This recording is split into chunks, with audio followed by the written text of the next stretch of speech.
you've brought up the issue of mental health and finances. And it's amazing that you've done so, because currently this week we're actually doing an online class on money and relationships. And in the class, we don't discuss money, because we've realized that money is not the issue. Money is often a trigger for the mental and relational issues that people have. So that you find somebody is struggling on their own, maybe they didn't plan, maybe they didn't have a good strategy, and so they find themselves in a deficit, or they see a financial strain coming along the way, and that begins to trigger relational issues. So I'm sure you know, as men, if if we are struggling, we struggle to talk, so talking becomes an issue, so you go into yourself. So we have, in our classes, many times we have men sharing that, yeah, when stress comes, you kind of want to be away from people. We have ladies who are speaking about their husbands and the men in their lives and saying, he just disappears, or it's hard to get through. Now you can imagine the mental strain that comes from that, uncertainty. So now you're beginning to make assumptions. What's going on in the background? What's happening and you don't know? So what we found that really works around this area are two words: clarity and openness. If you're clear about your finances and everyone who needs to know is in the know, then there's a less likelihood for you to get into that stressful position. And if you get into it, you have the support that's necessary. If you're open about your financial position as well, then when a financial strain or even a windfall comes, you're able to deal with it as a team, as a family. And so when we're dealing with it in relationships, those are very key factors. What about if you are alone? I think it's the same situation. I think we need to be honest with ourselves, understand our real position so that we can make better decisions. So here at Centonomy, we train on financial management. Now, that's a big word for just know where your money is going. Most people actually don't know where their money is going. And that's a big issue. So that so long as there's cash flow, your salary, the business is generating money, we are okay, because there's money coming in. Where it goes, we are not so bothered.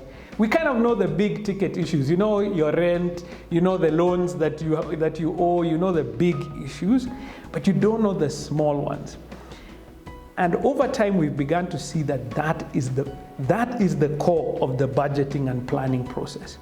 If we can begin to understand where our money goes, then we can make better financial decisions. This is what happens in a year of strain like 2020. So I didn't know where my money is going. So long as there was a salary coming in, 24th checks in, there's joy. In fact, people their whole demeanor changes when there's money in the account and you kind of spend. Then suddenly, maybe there's less money, you've taken a pay cut. Suddenly, there's a job loss. Now there's no cash. Now is when you begin to realize the 20 bob you used to spend, let's say buying chewing gum in traffic, suddenly is not there. Suddenly, when you go to the supermarket, now you're penny pinching and you're actually looking, I can only afford unga. You're used to going and you just kind of fill the basket. Suddenly you can't do that. Suddenly, the requests from family and friends become overwhelming, because now you're like, oh, the way I used to just send 500 to my friend, 1,000 to my parents, they're calling still, I don't have the cash, and stress is going up.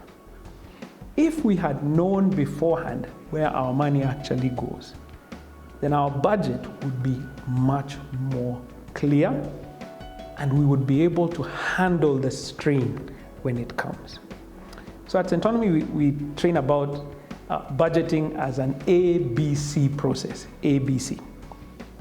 A is your essentials. These are things you need for life. B is important, but not essential. The example I like to give is, and we've all discovered this during COVID, You know, imagine going to the hairdresser is not an essential. Imagine you can survive for months without going to the barber or anything like that. And so you begin to put that into your B column. And then C is everything else. If you know what your A, B, C's are, then when the financial strain comes, it becomes very clear what you cut out of your budget. And it becomes absolutely clear. While you are in good times, you also need to be putting aside an emergency fund. We've been shouting, making noise, telling everyone, please save some cash. Put some money aside that can cover your expenses for 6 to 12 months. Now, I hear people saying, where is that money coming from? I'm not saying you do it in 1 day, 1 month, 1 year. It's a process of saving up. And you just say, this is my savings account. You see, if you had been doing that since 2010, that's 10 years of just putting aside, and by now you could have raised 6 months of your salary, 12 months of your salary, so that when a shock like Corona comes, maybe your salary goes, you have a fund to draw on, and it reduces your stress.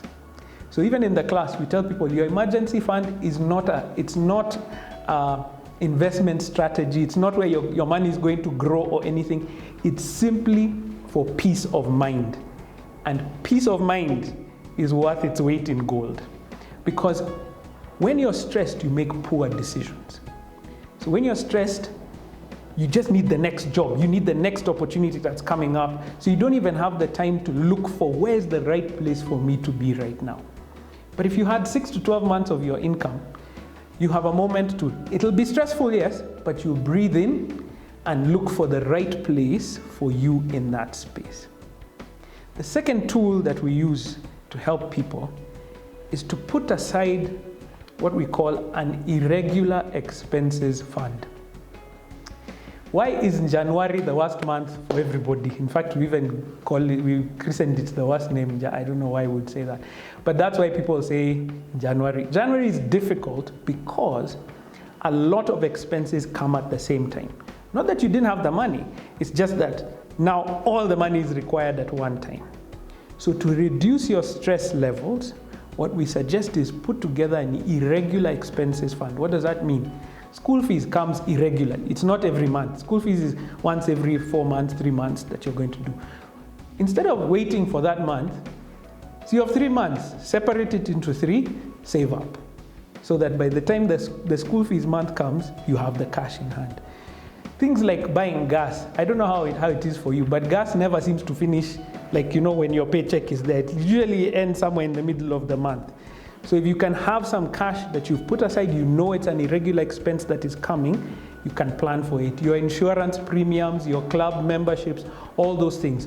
So instead of waiting for that month, you just keep putting aside some cash. And when the money is required from that fund, you withdraw and make payment. So when you begin to take control of your finances, it reduces your stress, which will help you deal with all the other mental stress and triggers that are out there. Your money doesn't have to be one of those triggers if you take control of it as early as possible.